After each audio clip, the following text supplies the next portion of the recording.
దయచేసి మరి సాయంకాల సమయంలో దేవుని సన్నిధానంలో చేరి మన యొక్క గృహ కూడిక కార్యక్రమాన్ని ప్రారంభించుకుందాం.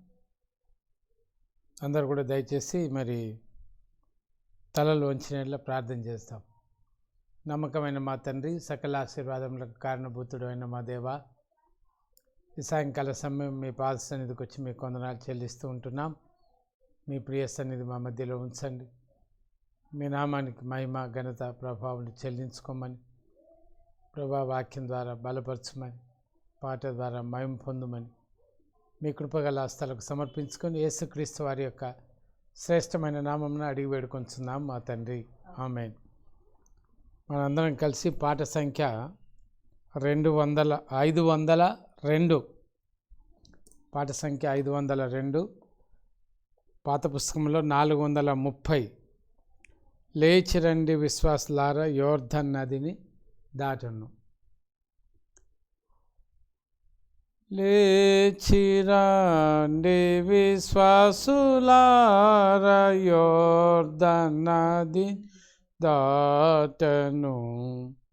లేచిరండి విశ్వాసులారా, యోర్ధన్ నదిని దాటను. విడిచిపెట్టుడి మిస్రాయిం సుఖ విలాసమాయ్. విడిచిపెట్టుడి మిస్రాయిం సుఖ విలాసమాయలన్. సందేహించకలేశమై యేసుని వాగ్దానముల్. సందేహించకలేశమైన యేసుని వాగ్దానముల్. ముందంజ వేసి నిరాశ వీడి, ముందంజ వేసి నిరాశ వీడి, ప్రభుపై నమ్మికయుంచుడి. ప్రభుపై నమ్మికయుంచుడి. లేచిరండి విశ్వాసులా, యోర్ధన్ నదిని దాటను.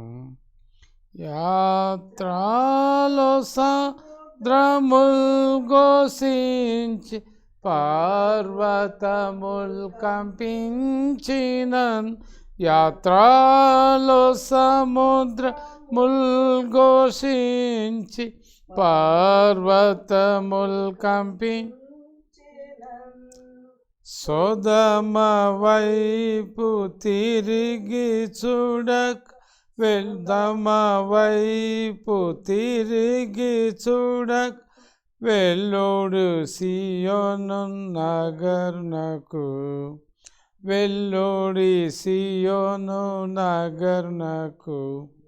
లేచిరండి విశ్వాసులా, యోర్ధన్ నదిని దాటను. విడిచిపెట్టుడి మిస్రాయిం సుఖ విలాసమాయలన్. పరికించుడి యేసుని కల్వారిలో కనులతో. పరికించుడి యేసుని కల్వారిలో కనులతో. దూరపరచి బంధకముల, దూరపరచి బంధకము, నశింపజేసే మరణమున్. నశింపజేసే మరణమున్. లేచిరండి విశ్వాసులా, యోర్ధన్ నదిని దాటును. విడిచిపెట్టుడి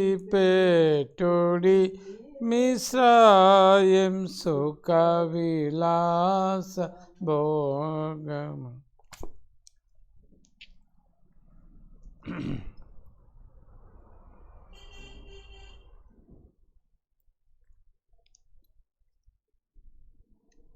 దేవుని వాక్యంలో నుండి మత్తయి సువార్త 11వ అధ్యాయము 29వ వచనం చదువుకుందాం. మత్తయి సువార్త 11వ అధ్యాయము 29వ వచనం.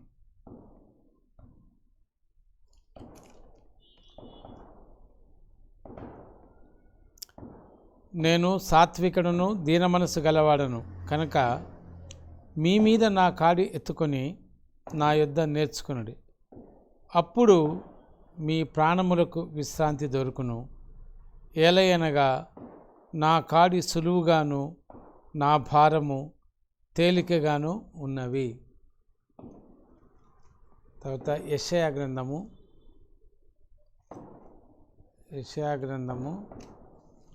66వ అధ్యాయము 2వ వచనం చదువుకున్నాం. యెషయా గ్రంథము 66వ అధ్యాయము 2వ వచనం మనందరం కలిసి చదువుకుందాం. అవన్నీ నా హస్తకృత్యములు, అవి నా వలన కలిగినవని యెహోవా సెలవిస్తున్నాడు. ఎవడు దీనుడై నలిగిన హృదయము గలవాడై నా మాట విని వణుకుచుండునో వానినే నేను దృష్టించుచున్నాను. ఆ తర్వాత 1 పేతురు పత్రిక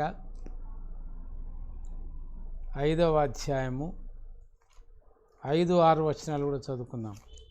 1 పేతురు పత్రిక 5వ అధ్యాయము 5, 6 వచనాలు. చిన్నలారా, మీరు పెద్దలకు లోబడి ఉండుడి. మీరందరూ ఎదుటివాని ఎడల దీన మనసు అను వస్త్రము ధరించుకొని మిమ్మును అలంకరించుకోండి. దేవుడు అహంకారులను ఎదిరించి దీనులకు కృప అనుగ్రహించును. దేవుడు తగిన సమయమందు మిమ్మును హెచ్చించినట్లు ఆయన బలిష్టమైన చేతి క్రింద దీన మనస్కులై ఉండుడి. చిన్న ప్రార్థన చేసుకుందాం. నమ్మకమైన మా తండ్రి, పరిశుద్ధుడైన మా దేవ, మీ పాదములకు వందనాలు, స్తుతులు, స్తోత్రాలు చెల్లిస్తూ ఉంటున్నాం. ఈ సాయంకాల సమయంలో ప్రభువా, చదవబడినటువంటి లేఖన భాగముల ద్వారా మీరు మాతో మాట్లాడి మా తండ్రి మరి దీనులకు కలిగి ఉండే ఆ గొప్ప ఆశీర్వాదాలు మేము పొందుకున్నట్లుగా మీ కృపను మా ఇళ్ళ విస్తరింపచేయండి. బలహీనుణ్ణి, ఎన్నికలేని వాడును ప్రభువా, మీ కృపలో నన్ను జ్ఞాపకం చేసుకోండి.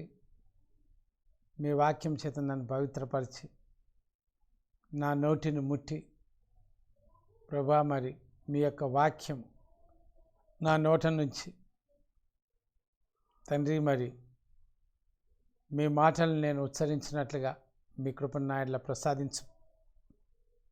మీ కృపలో నన్ను జ్ఞాపకం చేసుకోమని, మీ శిలువచాటున నన్ను మరుగుపరచుమని మీ దయగల హస్తాలకు నన్ను నేను సమర్పించుకుంటూ ప్రభువా మీకు వందనాలు చెల్లించుకుంటూ యేసుక్రీస్తు వారి యొక్క పరిశుద్ధమైనటువంటి నామమున ప్రార్థించి స్తుతించి వందనాలు చెల్లించి అడిగి వేడుకొంచుంటున్నాం మా తండ్రి, ఆమేన్.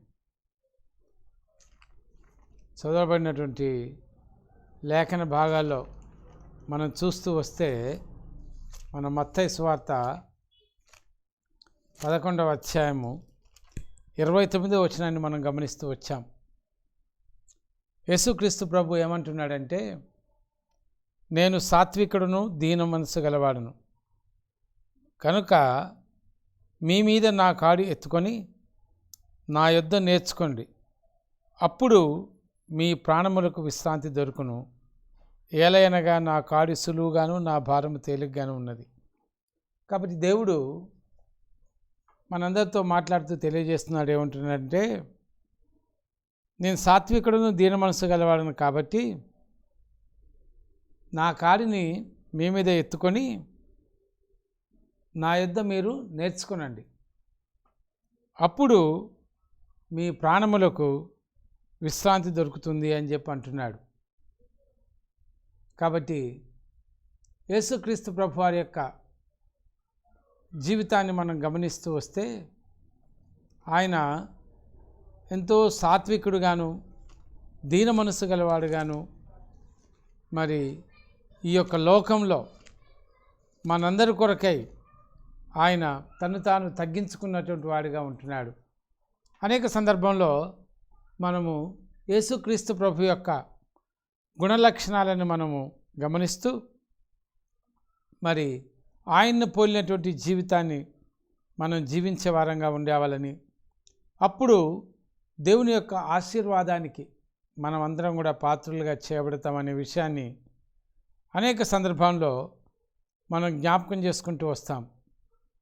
ప్రభువైన యేసుక్రీస్తు వారిని కనుక మనం గమనించి చూస్తే మరి ఫిలిప్పీలకు రాసిన పత్రికలో 2వ అధ్యాయంలో చాలా స్పష్టంగా మరి వ్రాయబడింది. పౌలు గారు ఫిలిప్పీ సంఘాన్ని బలపరుస్తూ మరి చక్కగా రాస్తాడు. 2వ అధ్యాయంలో చూస్తే 5వ వచనంలో, క్రీస్తు యేసునకు కలిగినటువంటి ఈ మనసు మీరును కలిగిండుడి.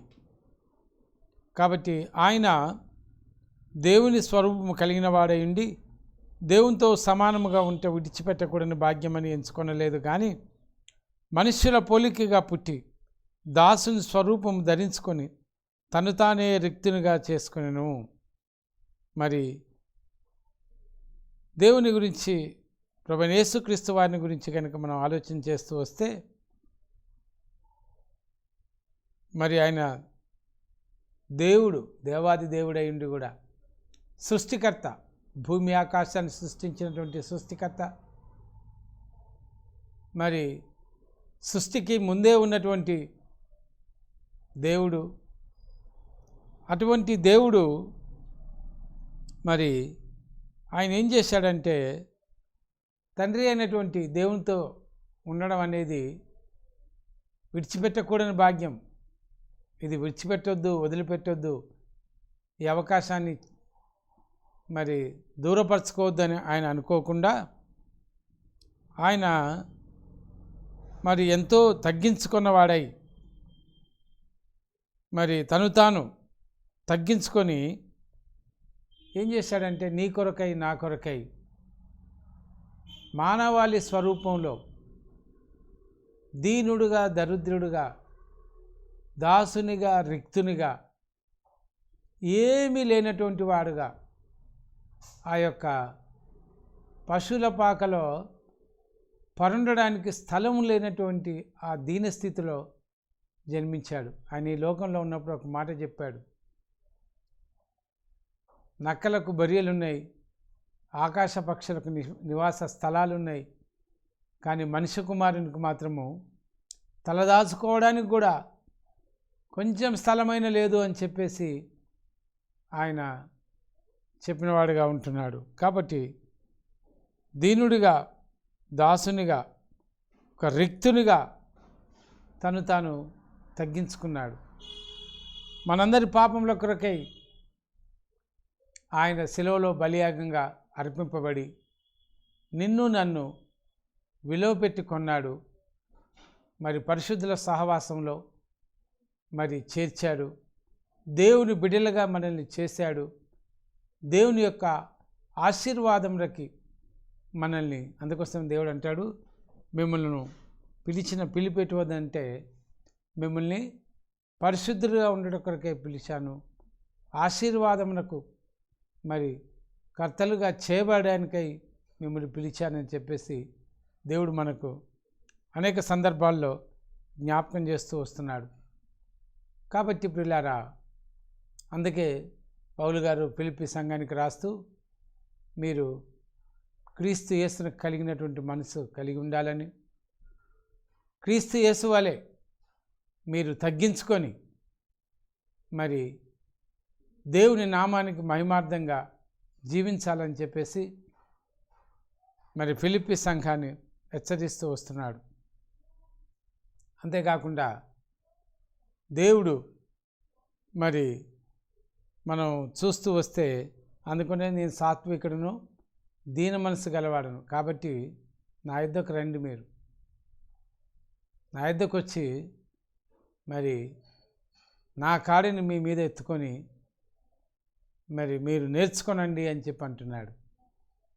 కాబట్టి ప్రియులారా, ప్రభువైన యేసుక్రీస్తు వారు ఈ లోకంలో ఉన్నప్పుడు ప్రయాసపడి భారం మోసుకొంచున్నటువంటి సమస్తమైనటువంటి జనులారా, మరి మీరు నా యుద్ధకు రండి, నేను మీకు విశ్రాంతిని ఇస్తానన్నాడు. కాబట్టి దేవుడు ఈ సాయంకాల సమయంలో మనలందరినీ కూడా ఆహ్వానిస్తూ ఉంటున్నాడు. ఎందుకంటే ఆయనను పోలి మనం జీవించాలని, దీనులుగా మనం చేయబడినప్పుడు అనేకమైనటువంటి ఆశీర్వాదములకి పాత్రులుగా చేయబడతామనే విషయాన్ని దేవుడు జ్ఞాపకం చేస్తూ వస్తున్నాడు.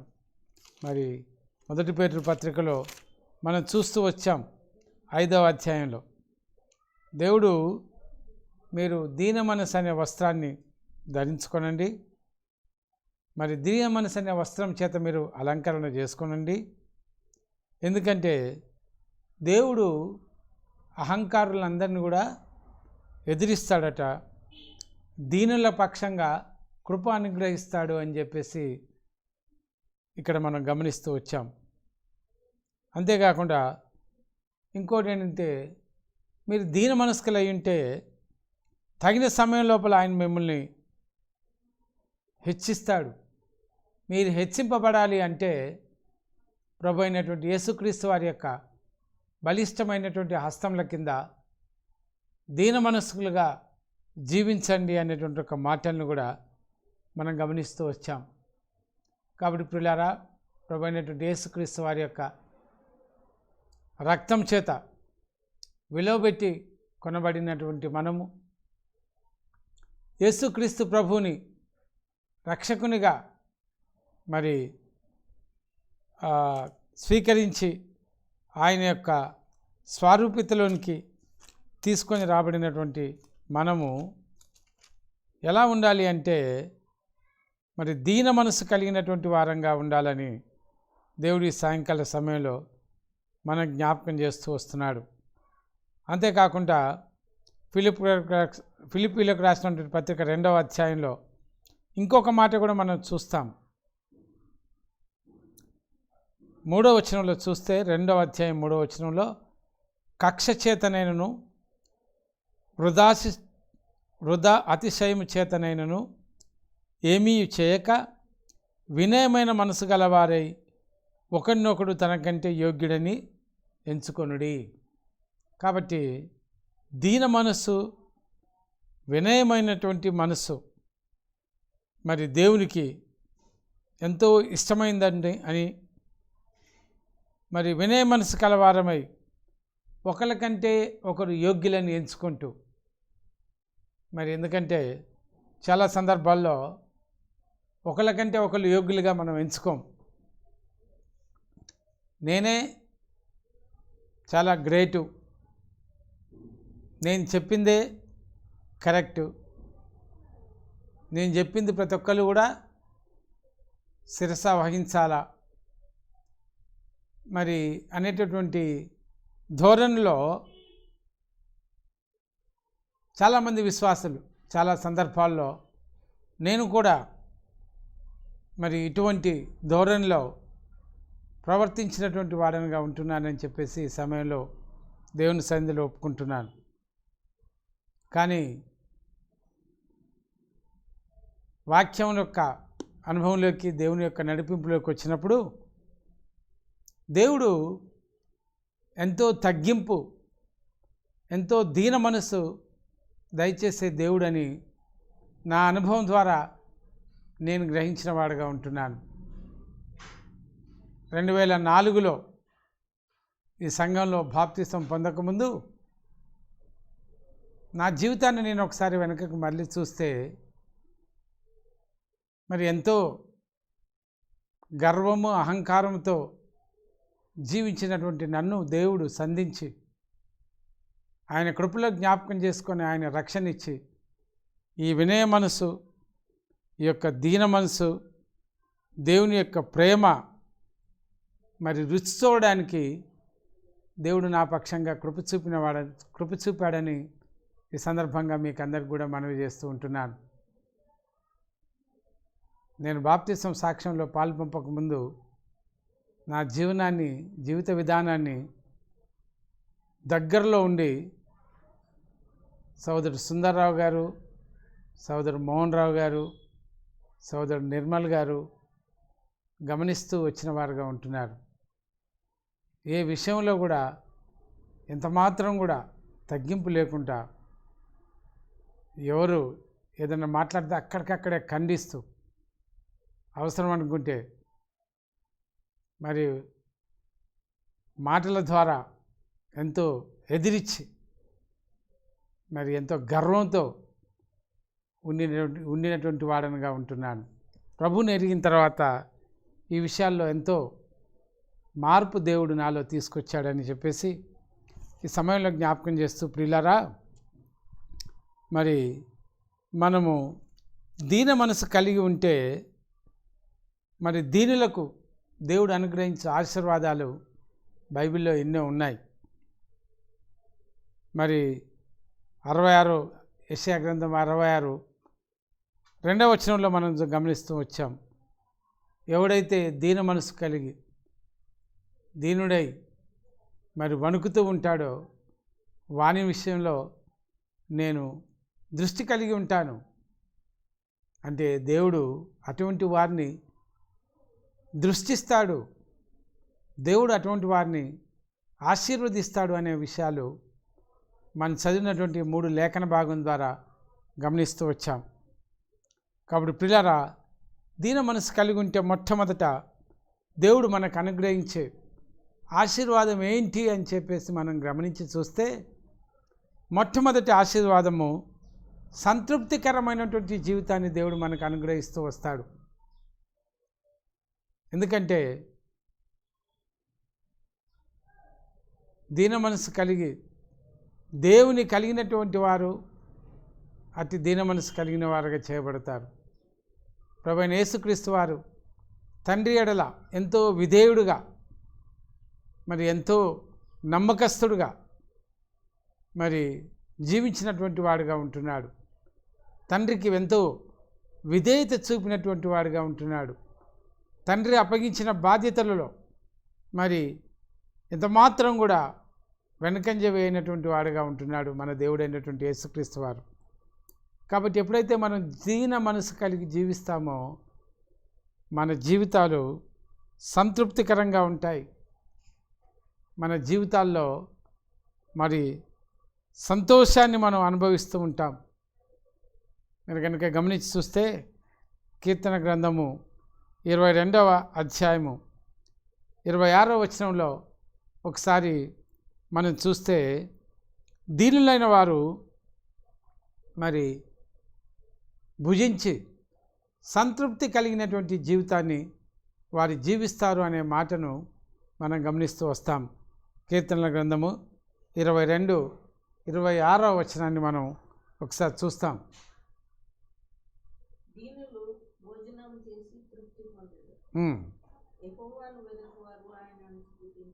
కాబట్టి దీనులు ఏం చేస్తారంటే వారు ఉన్న దాంట్లో, వారు కలిగిన దాంట్లో త్రిని భుజించి తృప్తిగా ఉంటారు, యెహోవాను వెతుకువారుగా ఉంటారు. దీనులు ఎప్పుడు కూడా యెహోవాను వెతుకుతూ ఉంటారు, యెహోవాను దేవుణ్ణి వెంబడిస్తూ ఉంటారు. ఎవరైతే దేవుని వెంబడిస్తూ వస్తారో వారి జీవితాల్లో సంతోషము, సమాధానం. అందుకోసమే బైబిల్లో ఒక మాట మనం గమనిస్తూ వస్తాం. సామెతల్లో మరి యెషయా గ్రంథంలో కూడా అనేక సందర్భాల్లో ఉంది. దుష్టునికి నెమ్మది ఉండదు అనే మాట మనము అనేక సందర్భాల్లో గమనిస్తూ వస్తాం. కాబట్టి దుష్టునికి నెమ్మది ఉండదు. ఎందుకంటే దుష్టుడు ఎప్పుడు కూడా మరి బాధతో మరి ఒక రకమైనటువంటి ఆందోళనతో జీవిస్తూ వస్తూ ఉంటాడు. కానీ దీన మనసు కలిగి యెహోవా కొరకు ఎవరైతే ఎదురు చూస్తారో వారు ఏం చేస్తారంటే సంతృప్తి కలిగినటువంటి వారుగా ఉంటారు. అందుకోసమే యెషయా గ్రంథంలో ఉంది, యెహోవా కొరకు ఎదురు చూసేవారు నూతన బలము పొందుతారు, వారు పక్షిరాజు వలె పైకి పైకి ఎగురుతారు అని చెప్పేసి రాయబడి ఉంది. కాబట్టి సంతృప్తికరమైన జీవితం మొట్టమొదటి ఆశీర్వాదం ఏంటంటే దీన మనస్కులై జీవించినప్పుడు సంతృప్తికరమైన జీవితాన్ని మనం కలిగి ఉంటాం.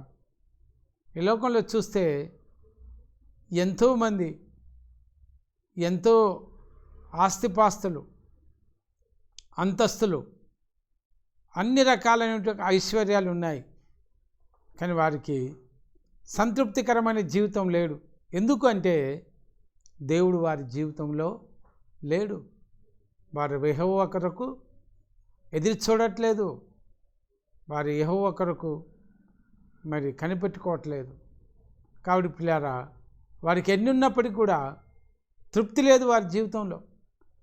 విశ్వాస జీవితాన్ని మీరు గమనిస్తే మరి తినడానికి తిండి లేకపోయినా, కట్టుకోవడానికి బట్ట లేకపోయినా, మరి పేద స్థితిలో ఉన్నప్పటికీ మేము గ్రామాలకు వెళ్ళినప్పుడు చాలామంది పేద విశ్వాసాలను గమనిస్తూ వస్తే వారు ఎంత పేదవారైనప్పటికీ వారిలో ఒక రకమైనటువంటి సంతోషం, ఒక రకమైనటువంటి సంతృప్తి, ఏమి లేకున్నా ఏవి లేకపోయినా మా దేవుడు మాతో కూడా ఉన్నాడు. కాబట్టి మరి ఆ యొక్క దేవుని కలిగినటువంటి జీవితాన్ని వారు అనుభవిస్తూ సంతోషంగా జీవిస్తూ వస్తారు.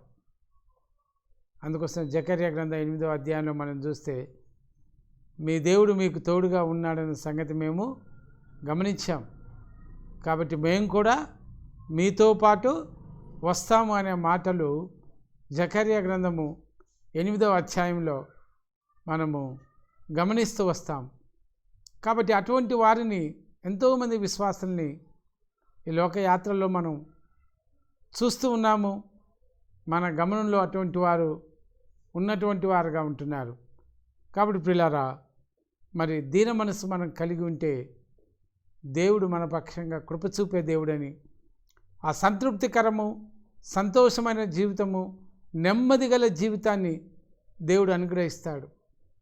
కాబట్టి ఎన్ని ఉన్నప్పటికీ కూడా దేవుడు లేకపోతే ఆ నెమ్మది, ఆ సంతోషం, ఆ నిండుతనము నిండుకుండా దొర్లిపోదు అని చెప్పేసి సామెత ఉంది. ఆ దేవుడు ఉన్నప్పుడు, ప్రభువైన యేసుక్రీస్తు వారు నీలో నాలో ఉన్నప్పుడు ఆ దీన మనసు మనకు అనుగ్రహిస్తూ వస్తాడు. మనకు సంతృప్తికరమైన జీవితము, సంతోషకరమైన జీవితం మనకు అనుగ్రహిస్తూ వస్తాడు. కాబట్టి మొట్టమొదటి ఆశీర్వాదం ఏంటంటే సంతృప్తి కలిగి జీవించడం.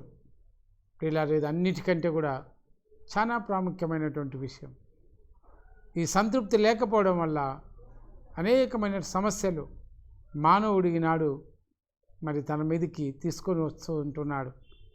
కాబట్టి ఈ సాయంకాల సమయంలో దీన మనసు కలిగి ఉండాలని, తద్వారా సంతృప్తికరమైన జీవితం జీవించే ఆశీర్వాదాన్ని దేవుడు మనకు దయచేస్తాడు అనేటువంటి విషయాన్ని మనం గమనిస్తూ వచ్చాం.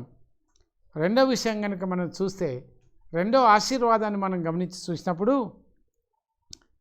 దీన మనసు కలిగిన వారికి దేవుడు ఏం చేస్తాడంటే తన మార్గాన్ని దేవుడు దీనులకు బోధిస్తాడట.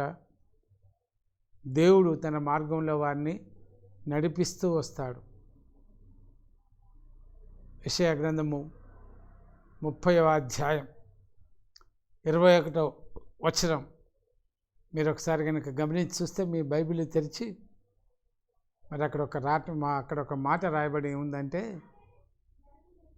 మరి ఇదే తోవ, కుడి తట్టు కానీ ఎడమ తట్టు కానీ మీరు తిరగవద్దని మీకు ఒక శబ్దం వినబడుతూ మిమ్మల్ని సరి అయినటువంటి మార్గంలో నడిపిస్తూ వస్తుంది.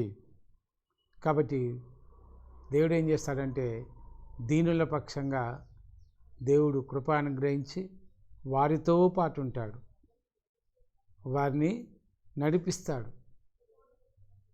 కాబట్టి మరి ఇదే త్రోవ, ఇందులోనే మీరు నడవండి, కుడి తట్టు కానీ ఎడంక తట్టు కానీ తిరగకండి. దేవుడు ఆయన బిడ్డల్ని, అందుకోసమే హెబ్రీలకు రాసిన పత్రిక 13వ అధ్యాయంలో చూస్తే నిన్ను విడువని నిన్ను ఎడబాయను అని చెప్పి రాయబడి ఉంది. ఆయన మనల్ని విడువడు, ఎడబాయడు, మనల్ని తన మార్గంలో నడిపిస్తూ వస్తాడు. అందుకే 23వ కీర్తనలో చూస్తే యెహోవా నా కాపరి, నాకు లేమి కలగదు, పచ్చిగల చోట్ల మన ఆయన పరుండ చేస్తూ నడిపిస్తూ వస్తాడు.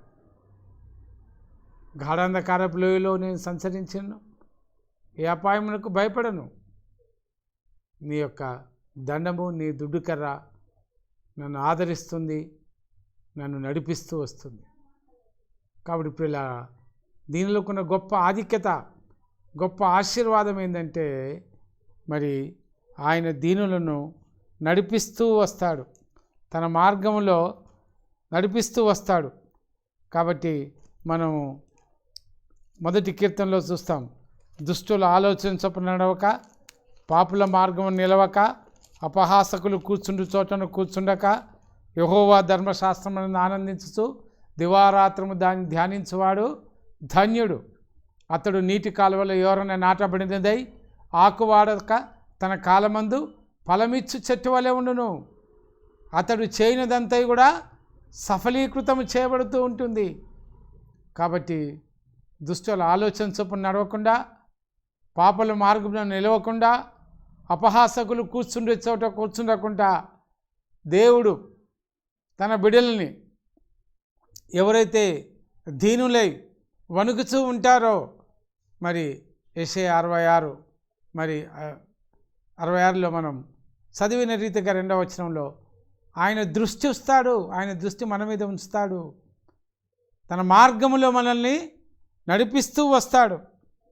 కాబట్టి ప్రియులారా, దీనిలోకి ఉండే 2వ ఆశీర్వాదం.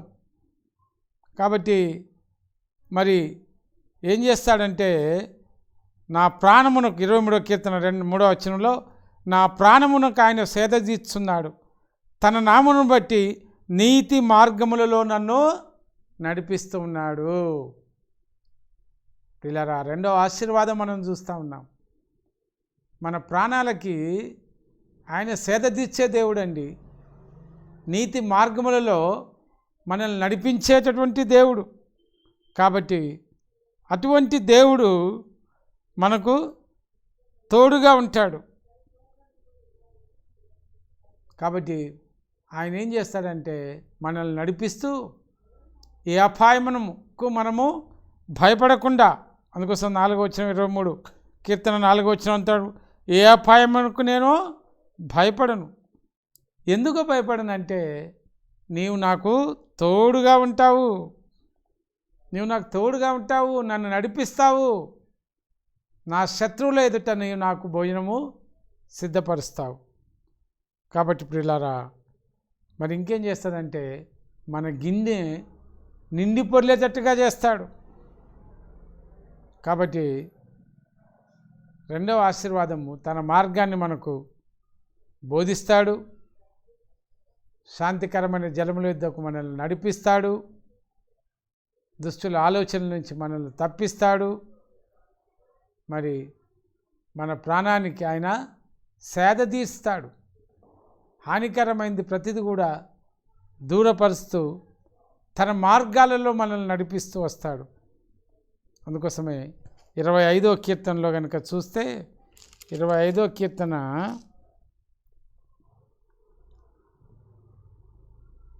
9వ వచనం, న్యాయ విధులను బట్టి ఆయన దీనులను నడిపించును, తన మార్గమును దీనులకు నేర్పును. కాబట్టి న్యాయ విధులను బట్టి దీనులను నడిపిస్తాడు, ఆయన మార్గాన్ని మనకు నేర్పిస్తాడు. అదే రకంగా చూస్తే 12వ వచనం అదే అధ్యాయం 25వ కీర్తన 12వ వచనంలో చూస్తే, మరి తీయండి 12వ వచనంలో మీరు చూడండి ఏం చేస్తాడంటే, మరి యెహోవా యందు భయభక్తులు గలవాడు ఎవడో వాడు కోరుకొనవలసిన మార్గమును ఆయన వానికి బోధించును, అతని ప్రాణము నెమ్మదిగా నుండును, అతని సంతానము భూమిని స్వతంత్రించుకొను. కాబట్టి ఏం చేస్తాడట, మనం దీనులుగా చేయబడి ఆయన యందు భయభక్తులు కలిగి ఉంటే ఆయన మనం కోరుకోవలసిన మార్గాన్ని మనకు బోధిస్తాడు. బోధించి మన ప్రాణానికి నెమ్మది కలుగజేస్తాడు. మన సంతానం, దీని యొక్క సంతానము భూమిని స్వతంత్రింపజేస్తాడు. కాబట్టి ప్రియులారా, ఇది రెండవ ఆశీర్వాదము. దేవుడు దీనులకు అనుగ్రహించే దేవుడు అని చెప్పేసి ఈ సాయంకాల సమయంలో దేవుడు మనకు జ్ఞాపకం చేస్తూ వస్తున్నాడు. కాబట్టి మూడో ఆశీర్వాదం ఏంటంటే, దీనులను దేవుడు హెచ్చిస్తాడు. ఎందుకంటే ఎప్పుడైతే మనం దేవుని నామాన్ని ఎరిగిన వారంగా ఉంటామో, ఎప్పుడైతే మనము దేవునికి బిడ్డలుగా చేయబడతామో, దేవుడు ఏం చేస్తాడటంటే, మరి మనల్ని హెచ్చిస్తాడట. 91వ కీర్తన 14వ వచనంలో చూస్తే, అతడు నన్ను ప్రేమించుచున్నాడు గనుక నేను అతన్ని తప్పించేదను, అతడు నా నామం నెరిగినవాడు గనుక నేను అతన్ని ఘనపరిచేదను. ఏం చేస్తాడంటే, దేవుడు దీనులను హెచ్చించుతాడు, దేవుడు దీనుల్ని ఘనపరుస్తాడు. ఎందుకంటే దేవుని నామం నెరిగినటువంటి వారం, దేవుని బిడ్డలుగా చేయబడ్డాం, దేవుని మన హృదయాల్లో చేర్చుకున్నాం. కాబట్టి దేవుడి యొక్క వాక్యం చేత మనం నడిపించబడుతూ ఉంటున్నాం. దేవుడు ఏం చేస్తాడంటే దీనుల్ని హెచ్చిస్తాడండి. కాబట్టి మరి అతడు నాకు మొరపెట్టగా నేను అతనికి ఉత్తరం ఇచ్చేదను, శ్రమల్లో నేను అతనికి తోడై ఉండేదను, అతన్ని విడిపించి అతన్ని గొప్ప చేస్తాను. కాబట్టి ప్రియులారా, దీనులను ఏం చేస్తాడంటే దేవుడు హెచ్చిస్తాడు. ప్రతి విధమైనటువంటి శ్రమలో నుంచి విడిపిస్తాడు, శ్రమల్లో తోడుగా ఉంటాడు, గొప్ప చేస్తాడు, దీర్ఘాయు చేత తృప్తిపరుస్తాడు. కాబట్టి ప్రియులారా, మూడవ ఆశీర్వాదాన్ని మనం గమనిస్తూ వస్తున్నాం. దీనులను హెచ్చించే దేవుడు, దీనుల పక్షంగా కృప చూపే దేవుడు, దీనుల మొర ఆలకించే దేవుడు, దీనులకు శ్రమల్లో తోడుగా ఉండే దేవుడు, వారిని గొప్ప చేసే దేవుడు. కాబట్టి మూడో ఆశీర్వాదాన్ని గమనిస్తూ వస్తున్నాం. యాకోబు పత్రిక 4వ అధ్యాయం 6-10 వచనాలు ఒకసారి చూసుకుందాం. యాకోబు పత్రిక 4వ అధ్యాయము 6వ వచనాన్ని 10వ వచనాన్ని కనుక మనం గమనించి చూస్తే, తీయండి యాకోబు పత్రిక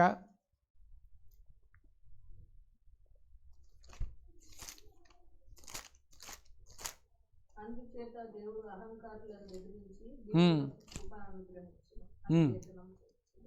కాబట్టి ఏం చేస్తుంది లేఖనం, ఏం చెప్తుందంటే అహంకారులందరినీ కూడా ఎదిరిస్తాడట, దీనుల పక్షంగా కృప చూపి హెచ్చిస్తాడు. 10వ వచనంలో, కాబట్టి ప్రభు దృష్టికి మిమ్మల్ని మీరు తగ్గించుకోండి. ఎప్పుడు హెచ్చిస్తాడంటే తగ్గించుకోవాలి. ప్రియులారా, మనం చాలా తగ్గించుకోవాలి. అనేక విషయాలలో మనల్ని మనం హెచ్చించుకుంటాం. అనేక సందర్భాల్లో మనలో స్వనీతి ఉంటుంది. కాబట్టి అనేక సందర్భాల్లో మనం ఏం చేస్తామంటే దేవుని కంటే ఎక్కువగా కూడా సమ్టైమ్స్ మనల్ని మనం హెచ్చించుకునే వారంగా ఉంటాం. స్వనీతి విషయంలో అతిశయించే వారంగా ఉంటాం, గర్వించే వారంగా ఉంటాం. కాబట్టి తోటి వారిని చూసినప్పుడు చాలా సందర్భాల్లో మరి వారిని తక్కువగా అంచనా వేస్తూ ఉంటాం. ఒకరికంటే ఒకరిని యోగ్యునిగా ఎంచుకోమని బైబిల్ చెప్తూ ఉంటుంటే, నిన్ను వాళ్ళని పొరుగు వారిని ప్రేమించు అని మరి ఆ లేఖన భాగం బోధిస్తూ ఉంటే మనం ఏం చేస్తామంటే, మరి వాళ్ళకంటే మేము చాలా విశ్వాసులం అండి, వాళ్ళు నామకార్థ క్రైస్తవులండి, వారు మరి ఈ రకంగా కొంచెము చాలా సందర్భాల్లో తక్కువ చూపు చూస్తూ ఉంటాం. దేవుడు యేసుక్రీస్తు ప్రభు person and work of the Christ అనేటటువంటి శీర్షికను మనం గమనిస్తూ వస్తే, దేవుడు ఎవరిని కూడా తక్కువ చూపు చూడలేదండి. దేవుడు అవిశ్వాసులు ఎవరిని కూడా దూరంగా ఉంచలే.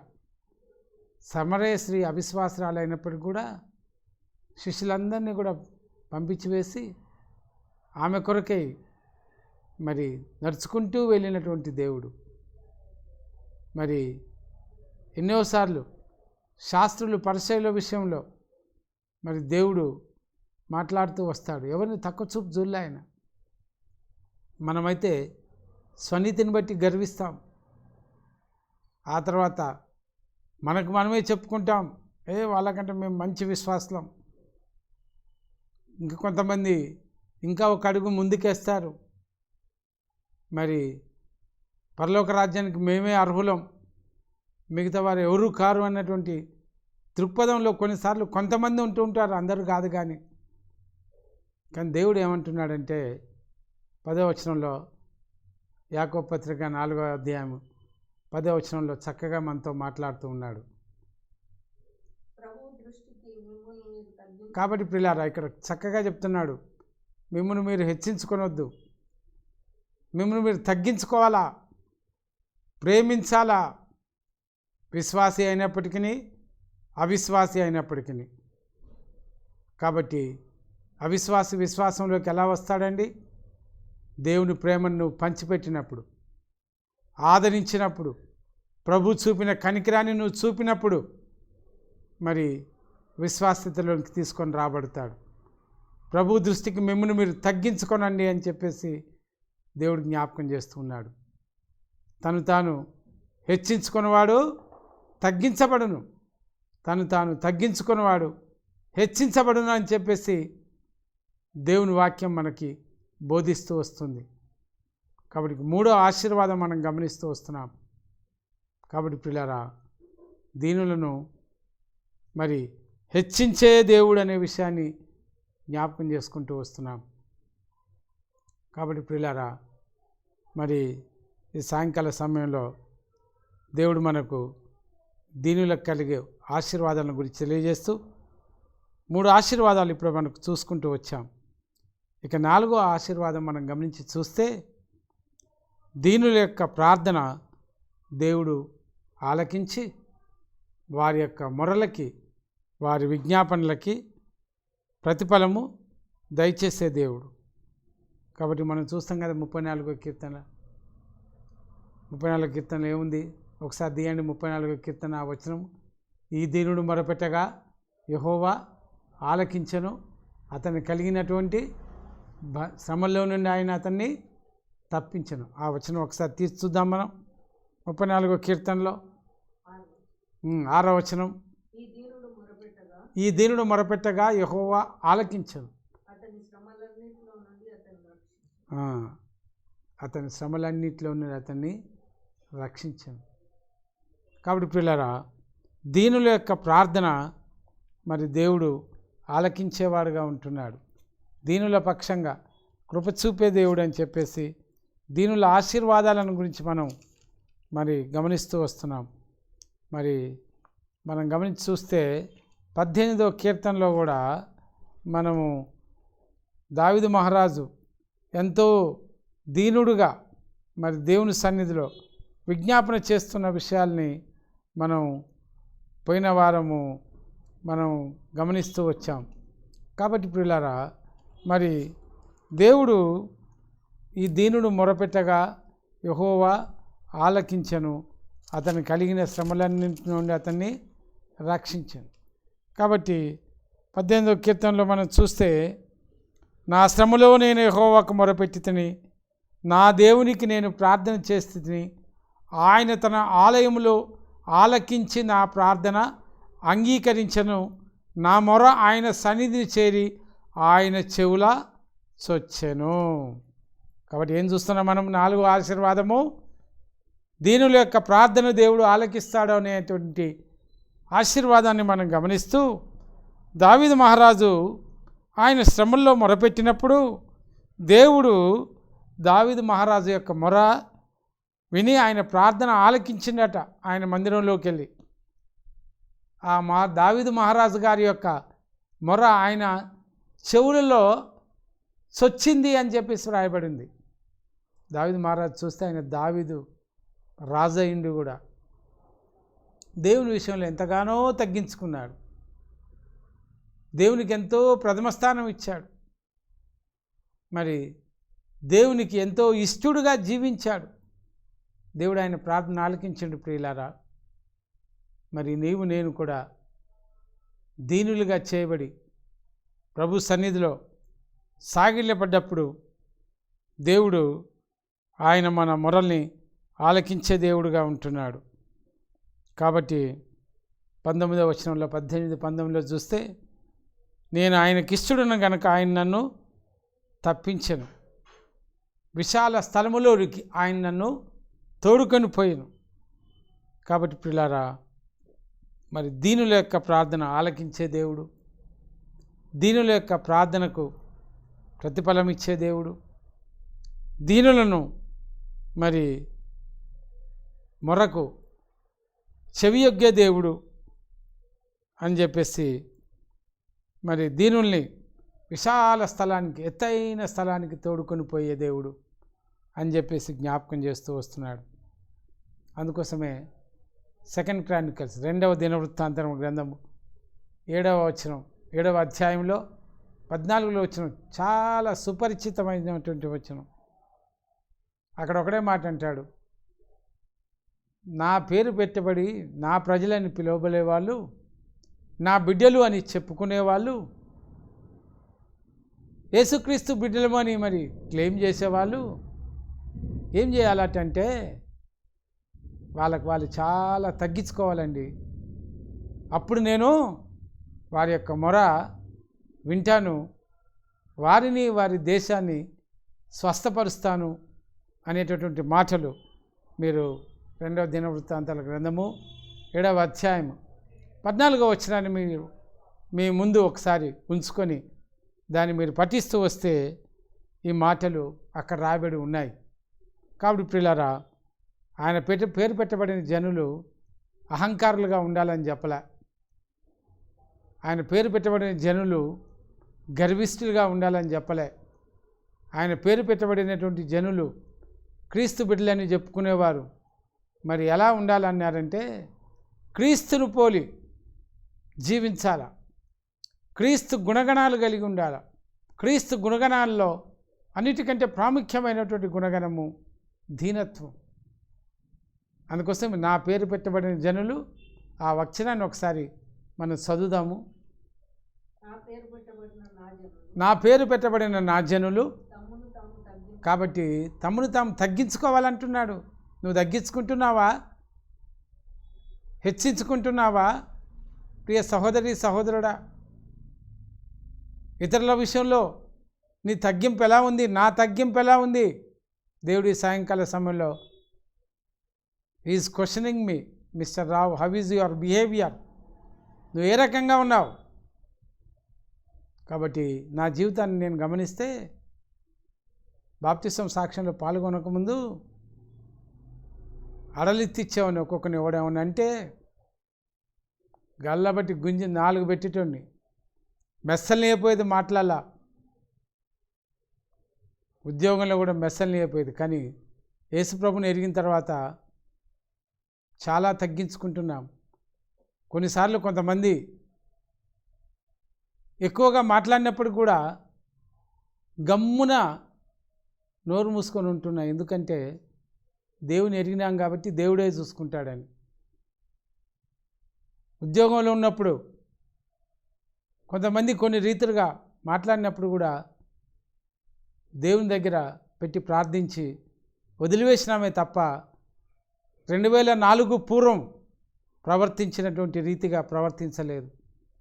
దేవుడు ఆ కార్యాన్ని నాలో జరిగించాడు. నా అనుభవంలో నేను చెప్తూ ఉన్నా.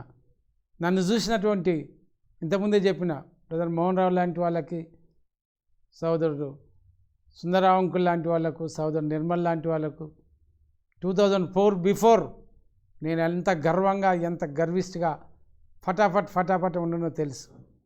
కాబట్టి తగ్గించుకోవాలి. రక్షణలోకి తీసుకొని రాబడిన తర్వాత తగ్గించుకోవాలి.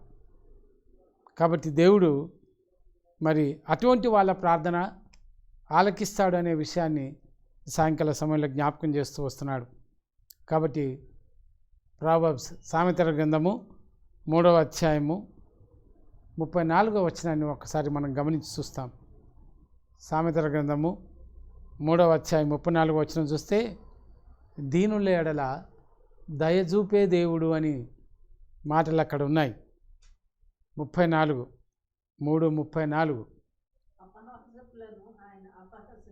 అపహాసకులను ఆయన అపహసిస్తాడు, దీనుల ఎడల ఆయన దయ చూపుతాడు. విశ్వాసంగా కూడా ప్రియులారా మనం చాలా సందర్భాల్లో అపహసిస్తూ ఉంటాం. అది తగదు. విశ్వాసికి తక్కువ చూపు చూస్తూ ఉంటాం. భక్తిలో, వాక్యంలో, ప్రార్థించటంలో, వీటన్నిటిలో చాలామంది ఏం క్లెయిమ్ చేస్తారంటే మా సంఘం గొప్పది అని చెప్పి చాలామంది క్లెయిమ్ చేస్తుంటారు ఆయా సంఘాల వాళ్ళు. కానీ ఎవరిని మనం నిందించకూడదు, ఎవరిని దూషించకూడదు, ఎవరిని అపహసించకూడదు. అపహాసకుల గురించి ఏం రాయబడిందంటే అపహసిస్తాడు. నువ్వు కూడా అపహసించబడతావు. నువ్వు దీనుడిగా ఉంటే దేవుడు నీ ఎడల కృప చూపేవాడుగా ఉంటాడు. 4వ ఆశీర్వాదము, దీనుల యొక్క ప్రార్థన దేవుడు ఆలకిస్తాడని గమనిస్తూ వచ్చాం. ఇక 5వ ఆశీర్వాదం చూస్తే మరి దీనులను లేవనెత్తే దేవుడు భక్తిహీనులను నేల కూలుస్తాడు. పిల్లరా, మరి సామెత గ్రంథంలో, కీర్తన గ్రంథంలో నేను చదివేటప్పుడు సామెతలు 10, 11, 12లో నీతిమంతులను దేవుడు ఎలా హెచ్చిస్తాడు, యథార్థవంతుల జీవితాలు ఎలా ఉంటాయి, భక్తిహీనుని యొక్క జీవితం ఎలా ఉంటుంది అనేది చాలా కీర్తనలో నేను గమనిస్తూ దాన్ని అండర్లైన్ చేస్తూ వచ్చాను. ఆ వాక్యాలన్నీ ఇప్పుడు చూడడానికి సమయం లేదు. కానీ మరి భక్తిహీనులు 34వ కీర్తనలో ఉన్నారనుకుంటా, వాడు అంతలోనే కనబడి అంతలోనే మాయమైపోతాడు అనే మాట మనం 34వ కీర్తనలో గమనిస్తూ వస్తాం. మరి భక్తిహీనుడు ఆశించింది అతనికి లభించకపోయాను అనేటువంటి మాటలు కూడా చూస్తాం. చాలా మాటలు ఉన్నాయి ప్రియులారా, టైం అయిపోతుంది. ఆ భక్తిహీనుల యొక్క పరిస్థితిని చూస్తే బహు భయంకరమైనదిగా ఉంటుంది. ఆ వాక్యాలన్నీ చూసుకోవడానికి సమయం లేదు. కానీ భక్తిహీనులను దేవుడు నేల కూల్చి పడివేస్తాడు. కాబట్టి దీనులను దేవుడు పైకెత్తే దేవుడు. కాబట్టి భక్తిహీనతగా ఉండొద్దు. దేవుని ఎరిగిన తర్వాత దేవుని యందు భయభక్తులు కలిగి ఉండాలా. యెహోవా యందు భయభక్తులు కలిగి ఉండుట జ్ఞానమునకు మూలము అని చెప్పి దేవుని వాక్యం ఉంది. భక్తిహీనుల దీపం ఆరిపోతుంది అని చెప్పేసి దేవుని వాక్యం ఉంది. భక్తిహీనుల యొక్క మొర దేవుని సన్నిధిని చేరదు అని దేవుని వాక్యంలో ఉంది. ప్రియులారా, చాలా వాక్యాలు ఉన్నాయి కానీ అవన్నీ చూడడానికి సమయం లేదు. కానీ దేవుడు భక్తిహీనులను నేల కూర్చే దేవుడు, దీనులను లేవనెత్తుతాడు. మనం దీనులుగా జీవిస్తే దేవుడు మన పక్షంగా కృప చూపుతూ వస్తాడు. ఈ సాయంకాల సమయంలో దేవుడు జ్ఞాపకం చేస్తూ వస్తున్నాడు. మనం 3 లేఖన భాగాలు చదివాం. యెషయా గ్రంథము 66:2, మరి మత్తయి సువార్త 11వ అధ్యాయం 29వ వచనం, మొదటి పేతురు గ్రంథం 5వ అధ్యాయం 5-6 వచనాలు గమనిస్తూ వచ్చాం. దీనుల గురించి మరి ఫిలిప్పీలకు రాసిన పత్రిక 2వ అధ్యాయంలో చూస్తూ వచ్చాం. కాబట్టి దీనులకున్న 5 ఆశీర్వాదాలు ఈ సాయంకాల సమయంలో మనం గమనిస్తూ వచ్చాం. ప్రియులారా, మనం దీనులుగా చేయబడ్డామా? ఈ ఆశీర్వాదాలు పొందుకోవడానికి సిద్ధంగా ఉన్నామా? అహంకారపూరితమైన జీవితము, భక్తిహీనతతో కూడినటువంటి జీవితము, గర్వంతో కూడినటువంటి జీవితము, స్వనీతితో కూడినటువంటి జీవితము, తను తాను హెచ్చించుకునేటువంటి జీవితము, ఇవన్నీ కూడా ఆశీర్వాదకరము కావు అని చెప్పేసి ఈ సాయంకాల సమయంలో ప్రభు నీతో మాతో మాట్లాడుతూ వస్తున్నాడు. కాబట్టి ప్రియులారా, ఇంకా ఎవరైనా ప్రభువైన యేసుక్రీస్తు వారిని సొంత రక్షకునిగా అంగీకరించకుండా దేవుని యొక్క రక్తంలో పాపములు కడుక్కొనకుండా, నీతిమంతులుగా తీర్చబడకుండా, దీనులుగా చేయబడకుండా భక్తిహీనమైన జీవితం జీవిస్తూ వస్తే దేవుడు ఇదే సమయంలో జ్ఞాపకం చేస్తూ ఈ 5 ఆశీర్వాదాలకు పాత్రలుగా చేయబడాలంటే ప్రభువైన యేసుక్రీస్తు ప్రభువాన్ని సొంత రక్షకునిగా మొట్టమొదట అంగీకరించండి. దేవుని బిడ్డలుగా చేయబడండి. మీ హృదయాల్లో ఆయన చేర్చుకోనండి. మీరు దీనులుగా చేయబడతారు. ఈ యొక్క 5 ఆశీర్వాదాలు: నెంబర్ 1 సంతృప్తికరమైన జీవితము, నెంబర్ 2 దేవుని యొక్క మార్గములలో నడిపించబడేటటువంటి యొక్క జీవితము, నెంబర్ 3 మరి హెచ్చింపబడేటటువంటి జీవితము, నెంబర్ 4 మన యొక్క ప్రార్థనలన్నీ కూడా ఆయన సన్నిధిలో వినబడేటటువంటి యొక్క ఆశీర్వాదము, నెంబర్ 5 లేవనెత్తేటటువంటి దేవుని లేవనెత్తేటువంటి ఈ గొప్ప ఆశీర్వాదాలు. ఈ 5 ఆశీర్వాదాలు పొందుకోవడానికి సాయంకాల సమయంలో దేవుడు మనల్ని ప్రేరేపించి, ఇంకా ఎవరైనా రాకపోతే నీ కొరకై నా కొరకై సిలువలో బలియాగంగా ప్రాణం పెట్టి తన రక్తాన్ని చిందించి మనల్ని కొన్నటువంటి ఆ ప్రభువైన యేసుక్రీస్తు వారిని ఆయనే దేవుడని అంగీకరించి ఆయన హృదయంలో చేర్చుకోవడం ద్వారా దీనులుగా చేయబడి ఈ 5 రకాల ఆశీర్వాదాలు పొందుకోవడానికి ప్రభు తన కృప, తన యొక్క సన్నిధి మనకు తోడుగా ఉంచునుగాక. చిన్న ప్రార్థన చేసుకుందాం. పరిశుద్ధుడైన మా పరమ తండ్రి, దయగల మా దేవ, సాయంకాల సమయం మీ పాదాలకు వందనాలు, స్తోత్రాలు. మా మధ్యలోకి తీసుకొని వచ్చినటువంటి లేఖన భాగములన్నిటిని బట్టి మీకు వందనాలు. 5 అంతుల దీనులకు కలిగే ఆశీర్వాదాలను జ్ఞాపకం చేస్తూ వచ్చారు. ఎవరైతే రక్షింపబడి దీనులుగా చేయబడ్డారో వారు మీకు ఇష్టలుగా జీవించి 5 అంతుల ఆశీర్వాదాలు పొందుకునే భాగ్యం దయచేయండి ప్రభా. ఇంకా ఎవరైనా రక్షింపబడకపోతే ప్రభువైన యేసుక్రీస్తునందు విశ్వాసం ఉంచి పాపములు ఒప్పుకొని నీతిమంతులుగా తీర్చబడి దీనులుగా చేయబడి వారు సహితము ఈ 5 అంతస్తుల ఆశీర్వాదములు పొందుకున్నట్టుగా ఇప్పుడే మీ వాక్యం ద్వారా మీ కృపలో వారిని జ్ఞాపకం చేసుకోమని మీకు వందనములు, స్తోత్రములు చెల్లించుకుంటూ యేసుక్రీస్తు ప్రభు యొక్క పరిశుద్ధమైనటువంటి నామంలో ఈ చిన్న ప్రార్థన సమర్పించి ప్రార్థించి అడిగి వేడుకొంచుంటున్నాం మా తండ్రి, ఆమేన్. తండ్రి అయిన దేవుని ప్రేమ, కుమారుడైన యేసుక్రీస్తు వారి కృప, పరిశుద్ధాత్మ దేవుని యొక్క సహవాసము నడిపింపు మనందరికీ ఇప్పుడు ఎల్లప్పుడూ తోడైండును గాక. ఆమేన్. అందరికీ ప్రైజ్ ది లార్డ్.